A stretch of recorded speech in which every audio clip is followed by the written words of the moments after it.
Storytelling. After reading the text by philosopher Prince Israel Zaar titled "A Patriot Matching for Our Country," now let's listen to these stories. Story 1. The date was the Ides of March 2027. The city of Veritas was tense. A storm had been brewing for months, a tempest of political discord that threatened to tear the social fabric of the nation.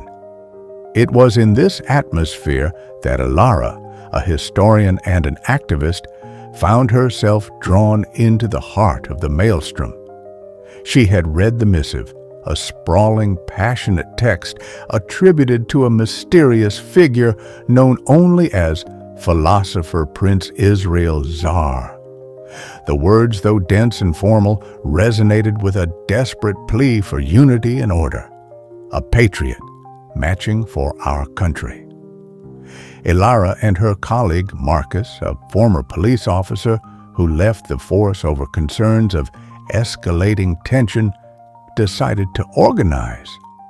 They were not members of the Union of Agitators, but the Union of Friends, as the text had suggested. Their goal was a peaceful and non-violent protest, PNP, a march rooted in civility and human decency.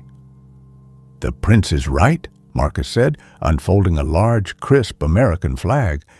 "We need to separate the citizens of righteous indignation from the unpatriotic angels of chaos. This isn't about burning buildings. It's about holding politicians accountable." "We're marching for an appeal to decency, Marcus," Ilara replied, adjusting her positive patriotic protester sash. "For police brutality to be a relic of the past, for affordability to be taken care of, for justice, equity, and fairness to be true. The text covers everything." They established strict guidelines, printed wristbands with positive citizen encounter instructions, and educated their fellow marchers on the jurisdiction and distribution of power. Before they hit the streets, they made sure everyone had water, food, first aid kits, and explicit instructions on identifying negativity criminal forces of infiltration, NCFI. The day of the march, thousands gathered in Constitution Square. Ilara stood on a makeshift stage holding the text. "We are here in an act of positive Americanism," she declared into the microphone, the crowd silent. "We will not be a drag on this nation, infected with victimhood. We are here to better the system from within and without." The march began. It was a solemn, dignified affair. A sea of American flags waved in the wind.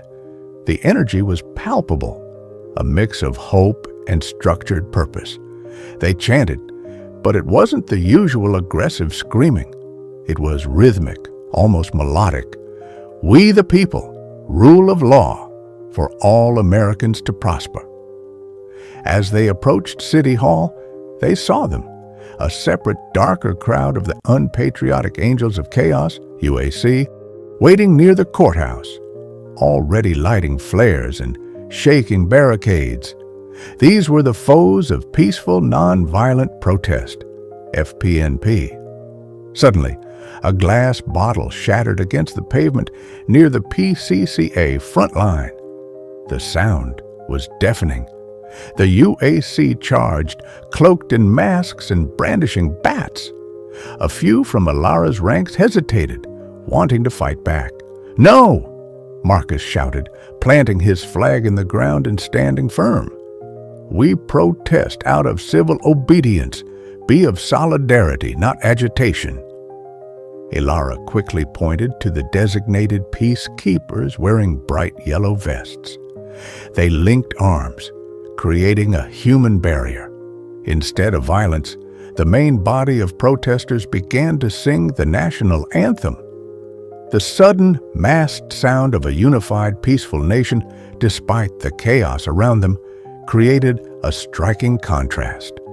Law enforcement officers, LEO, quickly moved in, but they were now faced with two very different groups.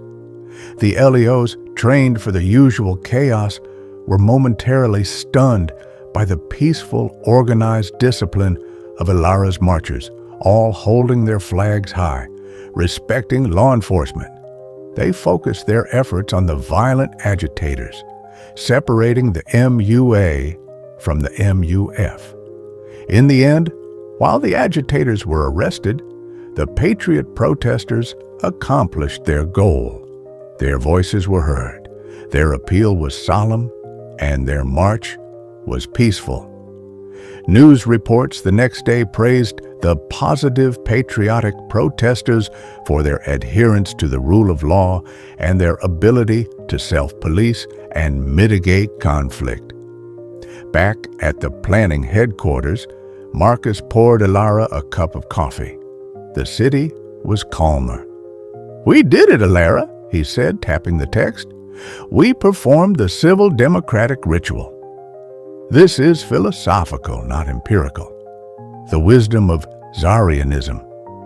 Philosopher Prince Israel Zaar, January 10th, 2026. Thank AI for breaking this complex philosophical text by philosopher Prince Israel Zaar through a story for better understanding and for taking the Zaarrianism philosophy to the universe. The background video is Trianglerism Immersive Inventive Art. Hope you enjoy listening. Leave a comment and subscribe.